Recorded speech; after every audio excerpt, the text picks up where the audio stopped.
Deodatus SJ. Nah, pasti kalian udah nggak asing lagi kan sama Romo yang satu ini? Nah, nggak kerasa loh, Romo Deo udah 1 tahun di Gereja Katedral Jakarta. Waktunya kita tanya-tanya langsung nih sama Romo Deo, gimana sih rasanya selama berkarya di Gereja Katedral Jakarta? Halo Romo Deo. Halo Tasya. Aku mau tanya-tanya ya Mo, gimana sih pengalaman Romo selama di Gereja Katedral Jakarta ini? Oke, kita langsung masuk ke pertanyaan pertama ya Mo. Romo kan tugas perutusan pertamanya di sini ya Mo. Ya. Gimana sih rasanya bertugas pertama kali di Gereja Katedral Jakarta? Rasanya pertama kali itu terus terang saya takut ya. Kenapa takut? Karena Gereja Katedral Jakarta itu kan gereja yang besar ya. Semua umat itu ingin misa di Gereja Katedral ya.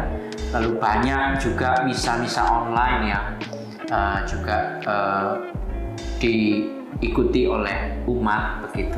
Jadi apakah saya itu pantas gitu ya? Lalu nanti apa yang saya khotbahkan itu baik apa enggak ya? Jangan-jangan ada salahnya, jangan-jangan menyinggung orang, itu saya takut itu awalnya.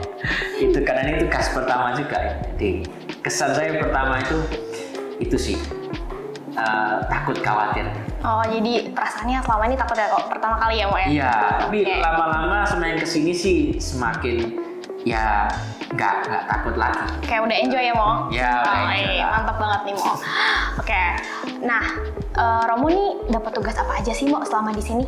Selama di sini, Romo Hani sebagai pastor kepala itu memberikan saya tugas pertama untuk mendampingi teman-teman muda ya di OMK, di Sorak, lalu di Putra Altar, Putri Sakristi itu ya. Jadi banyak melayani di situ gitu ya. Selain itu juga lingkungan-lingkungan ya, di lingkungannya dibagi 2 nih untuk pelayanan lebih-lebih yang administratif itu ya, dibagi 2, Romo Hani yang sebelah utara, saya ke selatan. Jadi supaya jelas saja pembagiannya, tapi kita saling bantu, saling backup, saya dan Romo Hani. Oke, nah kan Romo udah 1 tahun nih di sini. Kira-kira ada nggak sih Mo pengalaman lucu selama Romo berkarya di sini nih Mo? Pengalaman lucu ya, pengalaman lucu itu saya alami justru hari-hari awal di katedral ini. Nah, jadi ceritanya begini, saat itu saya belum mendapatkan tugas misa, jadi hanya ikut Romo A, ikut misa, saya mendampingi gitu ya supaya belajar. Karena Romo baru juga, baru tabisan. Lalu suatu kali diminta seorang Romo menggantikan misanya di kapel Ursula di sekolah, di kapel sekolah itu, kapel biaranya Ursula. Lalu saya udah mempersiapkan khotbahnya, udah saya siapkan gitu ya, karena Romo baru juga kan, excited sekali gitu. Nah ternyata pada hari hanya saya malah nggak datang. Bayangin, bukannya saya telat, saya nggak datang ya tugas misa itu ya. Karena Pak, saya lihat tanggalnya keliru gitu. Saya lihat pembagian tugasnya tanggalnya keliru. Saya nggak datang, waduh mati saya. Saya langsung takut, khawatir karena suster cari mana Romonya gitu ya, kok nggak datang gitu. Akhirnya dengan memberanikan diri, esok harinya saya menggantikan tugas misa di kapel Ursula juga. Ya, saya misa di sana. Setelah di bagian akhir misa saya bilang, saya minta maaf para suster ya. Harusnya kemarin saya yang tugas gitu. Tapi saya keliru lihat jadwal. Saya salah gitu. Kemudian saking tegaknya kan. Terus bahkan setelah Ekaristi selesai, saya minta maaf sama suster pimpinannya. Suster, maaf ya. Harusnya kemarin saya yang bisa, minta maaf. Suster kepalanya bilang begini, jangan sering-sering ya. Dia bilang, wah sering-sering, kayaknya saya baru sekali gitu ya bisa di situ gitu ya. Ternyata apa? Ketika saya pulang ke pasturan, saya cerita ke romo-romo di pasturan dan juga romo-romo di keuskupan, cerita waktu makan siang, mereka ngetawain saya. Ternyata di antara mereka juga banyak yang seringkali telat dan juga nggak datang misa gitu. Wah, ternyata bukan saya yang pertama, ternyata banyak juga Romo yang kerap kali juga telat untuk datang misa. Makanya kok dibilang jangan sering-sering. Ternyata itu ada itu. Nah, itu menarik sekali dan ceritanya sampai mana-mana ya.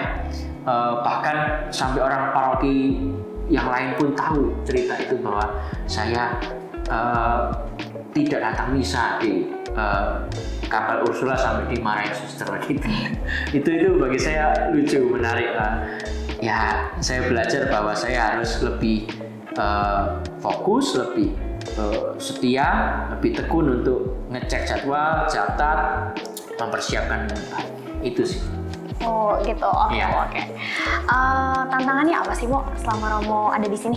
Kalau tantangan lebih ke ini ya.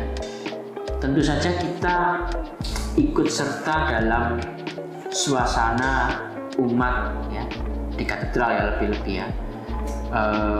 Kalau ada umat misalnya ada kesulitan dalam rumah tangga, dalam keluarga, kalau umat ada kesulitan dalam hal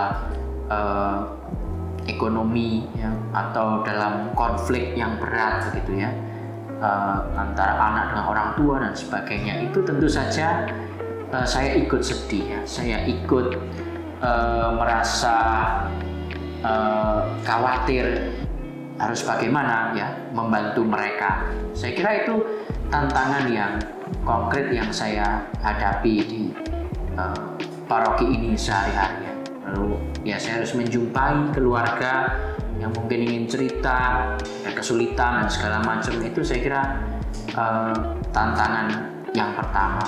Yang lain karena ini gereja induk ya, kita harus siap untuk membantu acara-acara yang bukan acaranya paroki ya, tetapi acara dari keuskupan misalnya menggunakan gereja katedral. Nah, kita harus siap membantu, siap melayani.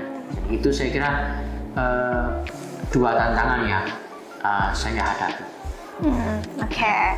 Nah, ini kita masuk ke pertanyaan terakhir nih, Mo. Oke. Romo punya pesan nggak untuk gereja katedral Jakarta? Pesannya sih saya merasa senang ya selama ini berkarya di tengah umat di katedral ya. Saya happy, bahkan saya itu begitu mendapat banyak inspirasi dari umat di katedral.